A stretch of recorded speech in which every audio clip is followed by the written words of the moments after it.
there's a lot of guys who we got to like praise. Karl Anthony Towns, Mikal Bridges, Jalen Brunson, Josh Hart going bananas tonight after getting the armpit of KP.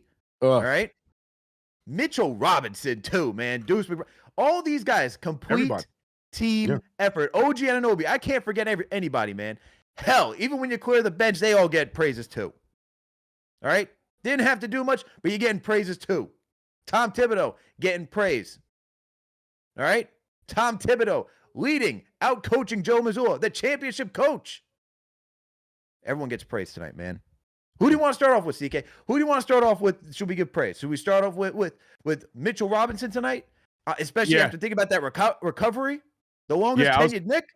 I was going to talk about, I was going to go to our bench with either Mitch or Deuce. Let's talk about Mitch, man. Let's talk about Mitch, man. Let's talk about Mitch's energy plays, man. Let's talk about the difference making to Mitchell Robinson, man. Let's talk about how we got that hacker Mitch for one time, and Joe's like, yeah, we ain't going to do this again. He went 6 for 6 yesterday. He went 1 for 2 for these. Yeah, we got it. Y'all got it. We ain't going to do it again tonight. Mitchell Robinson going through, he had a little bit of a little back tweak. No, it wasn't even a tweak. He got elbowed in the back from Al Horford, shook it off, moved on. We saw him tweak his ankle a little bit too, shook it off, move on because he is tough as nails. I already saw everybody in the chat, in the play-by-play talking about, here he goes. Well, there goes Mitch. He's going to be hurt. Nah, because Mitchell Robinson played right through it and continued to do exactly why he is it's continued to be as important as he is for this team, man. The defense, Alex, the defense. The team in general, like you said, is just so much spread love that you can give this team. But Mitchell Robinson is, to me, the lightning rod on how this team can play or will play defensively. If Mitchell Robinson is in tune and ready to go, everyone else is going to follow. And you saw that here today. Nothing easy in the paint, bro. Nothing easy. They tried everything. They were, this 3-ball ain't working. Maybe we should try. Oh, no, we ain't going to drive today. Let's go back to shooting the 3. Because Mitch was, even on the 3-point line, you weren't safe with Mitchell Robinson. It's Jaylen Brown in the corner. Mitch was down there calling, oogie boogie, made him turn over the ball. Mitchell Robinson, to me, with Mitch, I say it all the time, stats are cool. We know we can put up those blocks. We know we can put up big rebounding numbers, but I'm not even looking at this stat sheet and I can sit here and rain praises for Mitchell Robinson because he does the little things. He has a skill set for this team. Why he is the longest tenured Knick that this team needs at this point of the season against a team like that, against a team that we're going to be playing against where they're going to have fits trying to figure out how to go around that, how they're going to have to attack a guy like Mitchell Robinson. Mitchell Robinson played big in this one, and it just feels like game in, game out, he's just getting better and better, more and more confident. Mitchell Robinson, huge part of us getting this dub today on the defensive end, for sure. And look, this is what's crazy. He only played 13 minutes tonight. Crazy. 13. Big minutes. 13 minutes, 4 rebounds, 2 defensive, 2 offensive, all right? 1 steal. But I can tell you, if you watch this game tonight, you could just see the pressure that he causes for the Boston Celtics. Exactly. As you mentioned, CK, no one wanted to drive. And then when he's out there, everybody else's defense just goes up another notch. Why? Because no one's going to want to drive on Mitchell Robinson, so everybody can stay home. Everybody can guard the perimeter. Everyone can switch. They don't got to worry. Mitch also helps with the communication. The impact that Mitchell Robinson has on this team can't always be measured in the stat sheet, okay? It just can't. And you got to watch these games. The way that he's just, like that play on Jalen, bro, I have never been hyped over a defensive play like that in my life. Oh, yes. In my life. Mm-hmm. This man recovered. He tagged in the paint, got all the way out to the 3-point line, stopped Jaylen Brown from shooting a 3, and then gets the steal. How many centers can do that? And people are saying I'm crazy when I say if he's fully healthy, he's better than Rudy Gobert. It's no question. You can't. The only reason Mitch can be taken off the floor is when you go to hack a Mitch and he can't hit his free throws. That's it, plain and simple. Defensively, no one can compete with what he does. There's no center that can compete with what he does. And that's why not trading him was the biggest acquisition this team could ever make for this season. Yeah. And this is why, where it's like when you talk about wanting Jonas Valanciunas and giving up because of his health, Mitch, you could just see he plays with more confidence, more stable, right? Honestly, he's not even hitting the deck as often as he once was in the past. He's holding his ground. Yeah. The impact that he makes, man, is just insane. I'm so happy that I get to see this guy, longest tenured Knick, go to the ECF. How many trade rumors was this man in? How many mock trades was this man in? How many injury reports was he in? Still here. Yeah. And the fact that it's just 4 more wins to get to the NBA Finals. I need to see it, man, just because Mitchell Robinson deserves it for everything that he's been through, and to stick with this team and be here and cause his impact. This is what he is, man. Joel Embiid, not a problem. Jarrett Allen, Evan Mobley, not a problem. Miles Boston Turner, Celtics? not a problem. Miles Turner, not a problem. Miles Turner, not a problem. You didn't even get to see Mitch last year fully healthy. Welcome. We get our revenge this year. Looking forward to that match. For the entire series, the entire playoffs, we were looking for that 48-minute Knick clinic. When were they going to put it all together? And that's why, after game 5, it was like, I was tight, but even though they got beat down, it was a good beat down. It was a wake-up call like, listen, it's right there for you, but you have to go take it.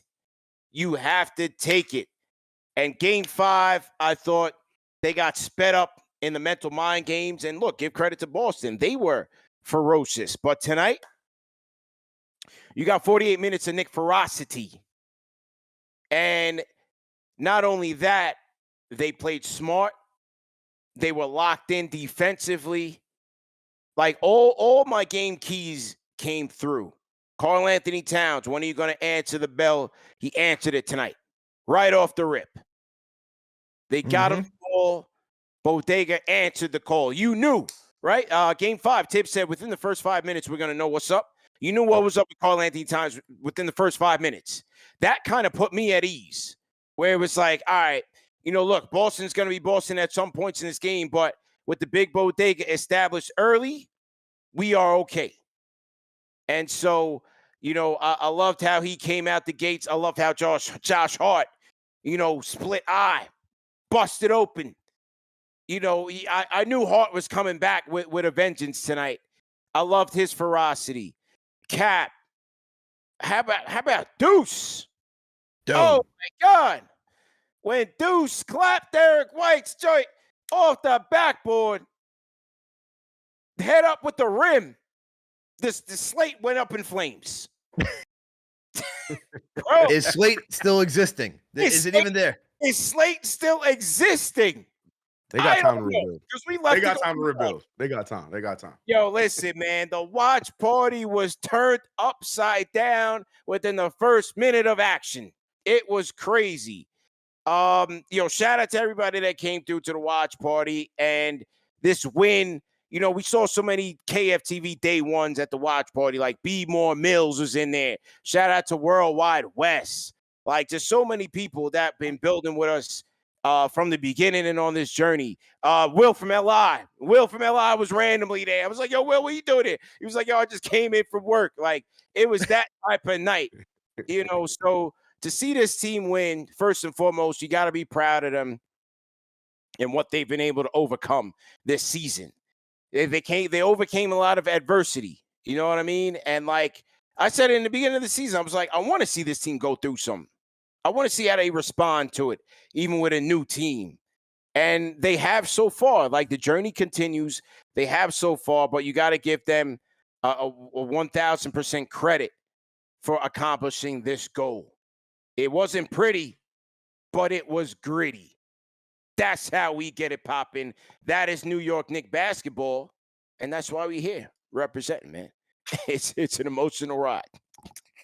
Such an emotional ride. But thank God tonight it was a wire-to-wire victory, CP. Yo, let me tell you something. In the words of Cody Clark, you see Mitchie? Oh, my God. Don't let me see no Mitchie slander no more. I've been telling y'all since the beginning. If some of y'all day ones have been following his channel, y'all seen the young Mitchie been rocking with KFTV from the beginning. That's our youngster right there, man.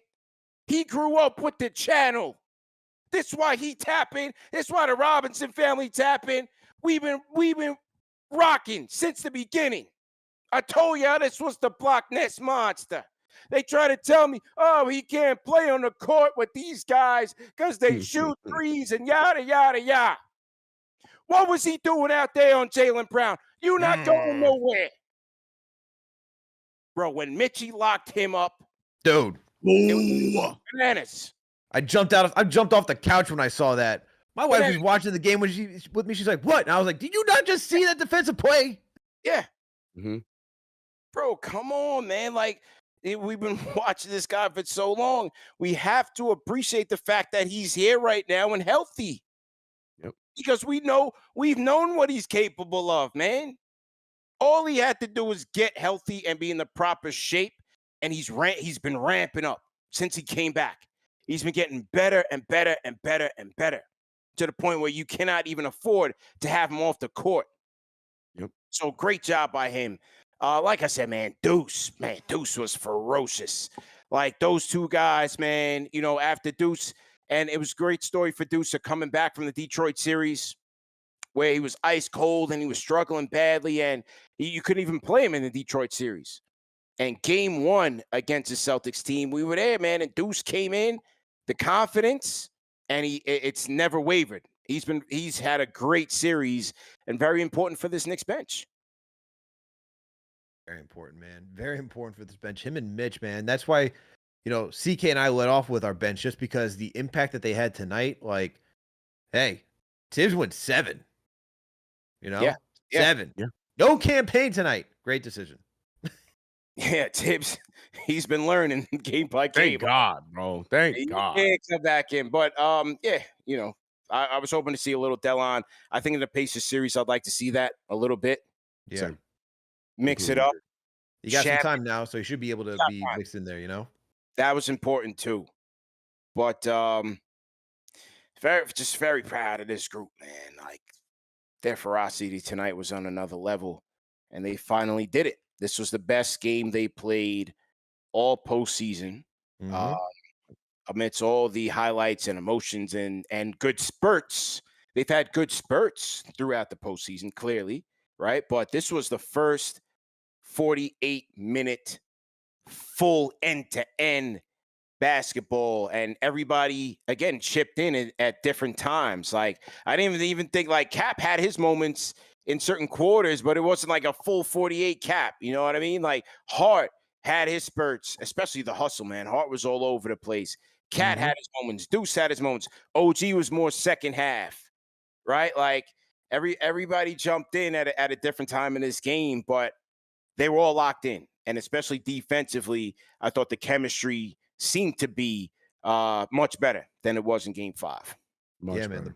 The ball movement was there tonight. It was which hadn't been there for 2 series, man. I mean, thankfully it came through tonight. I mean, my biggest question is that how much of it will transfer to the next series against the Pacers, right? And I was talking with CK saying, you know, unlike how Detroit plays a very physical, gritty game, they only have 1 star in Cade Cunningham, but they play a very physical game. They're going to muck everything up.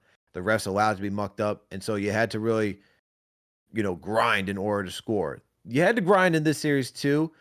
Boston plays a good defense. It's not as physical as the Pistons, but they have a little bit of a finesse with a mathematical game to it, right? Because they got to put up threes. They go by that whole threes are worth more than 2. But now you got to face a track meet. Will this transfer? Will this transfer to what the Pacers do? And that's my biggest question, because how they play tonight, I feel like it can transfer because they're not going to see that type of physical resistance. And the Celtics didn't play with a lot of physical resistance tonight. Yeah. They seemed like a team, as soon as they got punched in the mouth, they're like, look, guys, we did what we had to do in Game 5. We gave our home crowd something to cheer for. This team is going to be dismantled in some way this offseason. Yeah. We're missing our guy. How much more energy do we have? And you just see like, and this is the thing, and I was talking about it like with my mother-in-law before even Game 5. She's like, you know, there could be that whole, because we see it all across all sports where teams just rise to the occasion, even the role players, and they outplay that team that has everybody fully healthy. That's what the Celtics did. But my thing is, Yeah, for one game. That's the thing. It's only for one game because you Yeah. you exert so much energy, a lot of that adrenaline, a lot of that focus. It's hard to match that same thing in a second game, especially with such a quick turnaround time in 48 hours. So I don't like that's the only thing where it's like I could see the Knicks playing this style that they did against the Celtics, even though the Celtics were a little flat. Yeah. But it's also like, where is it all level out against the Pacers team? I feel like they can actually play their game finally, get a lot Yeah. more cutting going against the Pacers Yeah. because they don't play that physical style. Yeah. The muckier, the better, man. The nastier, the grittier it is, that works in our favor. I think the big key, like you mentioned, is the fast-paced play. That's what we're gonna have to look at. But yeah, if the Pacers want to go there with us, I like our odds. If we are playing gritty, we're playing like tough, we're playing physical, as you mentioned, Alex, in this series, that works to our strengths. Like we talked about the matchups. you talking about what a Neesmith versus an OG Anunoby? It's probably most likely going to be OG and Pascal. Even that matchup, I like OG better. You know what I mean? I like a physical matchup between Halliburton and Brunson. Like if we get to muck this thing up in this Eastern Conference Finals, I think to your point, we're going to be able to play it the way we want to play it, and that only works to our strengths for sure. Let's salute Underdog Fantasy, and let's bring who brings us key stats tonight. So let's look at some of these key stats, talk about it, all right? Because this is gonna be a fun one to talk about. I mean, we just dominated all the way through. So from the first quarter, I mean, the Celtics had one lead, and then we took the second lead and never looked back. So let's talk about it. Knicks win 119-81. Let me say that again. 119-81. One more time, because I'm really enjoying that score. 119-81. That was great. They dominated on the glass tonight, man. 55-36. That's what you want to see. Assists 25-19. The Knicks won that battle too. They won the steal battle 7-4. They won the block battle 6-3. Won the turnover battle just by one. Only had 14 to the Celtics 15. And then when you look at the shooting numbers, they were just better than the Celtics overall. From the field, they shot 46 to the Celtics 36. From three, they shot 36% to the Celtics 30. All right. How much of it is live in and die by the three? Well, you certainly die by the three tonight, and I love to see it. And then you had the free throw percentage. I know you're happy about this one, CK. 91% tonight from the free throw line for the New York Knicks, 70 for the Celtics. And then when you start looking at the ancillary key categories, you have the fast break points. Finally, every time the Knicks win and they dominate the fast break category, they win 23-8. 23-8 in fast break points. The Knicks won that battle. Second chance opportunities. They won this one too.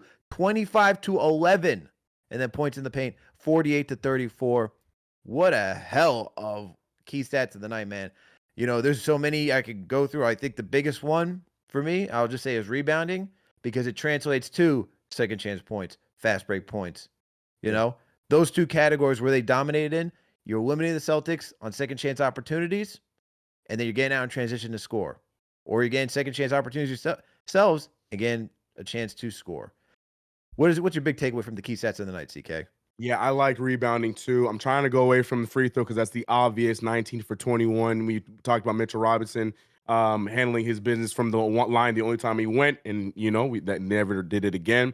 You know what? I'm gonna go with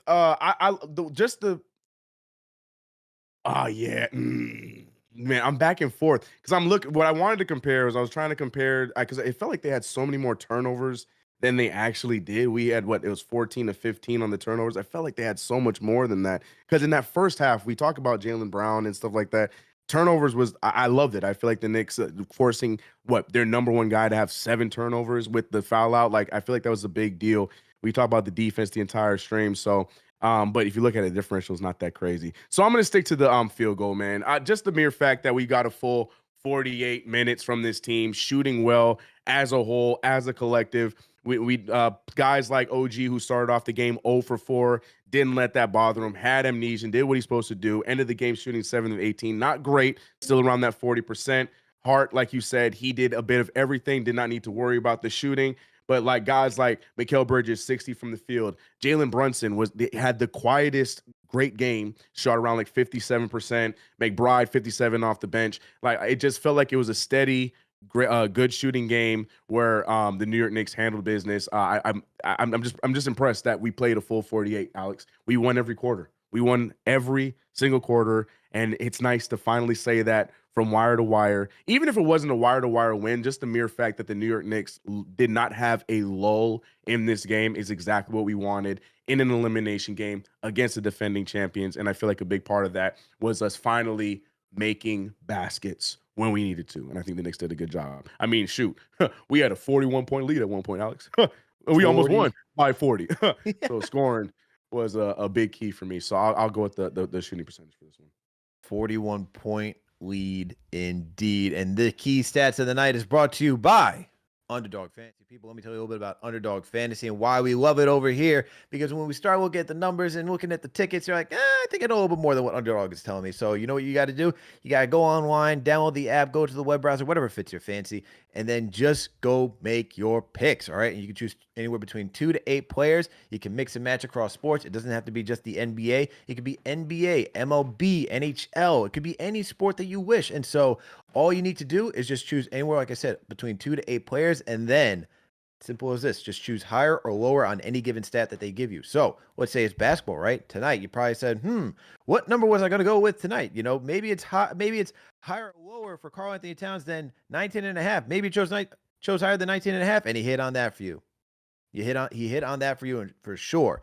And so it's just that simple, okay? And the more picks you win and the more picks you make, the larger the return is. So if you go up to 8, you can get a larger return than you would do if you just chose 2. That's the cool thing about it. And then the other thing is, if you don't feel confident that you'll hit on all your picks, you can go the insured route and win a little bit of money. So that way you don't got to feel like you lost out on everything. Now, the other cool thing about Underdog is that they got daily fantasy drafts. So if you want to put on your GM cap, compete with your friends or a bunch of randos, you can certainly do that every single day if you'd want to. All right. And go say, hey, I watched this league enough. I know who's going to do well on what given night. And then you can go prove to your friends or that random bunch of people that you're the best, and then go win, all right? And so make sure to support our sponsor, Underdog Fantasy. Use that promo code KFTV to get up to $1,000 in instant bonus cash and a free pick. Grabber, welcome back. How you feeling? Yeah, you already know I'm turned, man. Hey, man, I told y'all after game 3, everybody was down. They came in our building. I told y'all, man, keep y'all head up. Take the diapers off. I've been telling y'all this whole series, take the diapers off, man, because we built for this. We meant for this, man. 25 years in the making, dog. Come on, you think JB, you think OG, you think Josh, you think Mitch, you think everybody not thinking about what the Pacers did on our home floor last year? Blowing us out by 21. You think that's not on their mind? You think that's not on this city's mind, man? I told y'all, man, we locked in.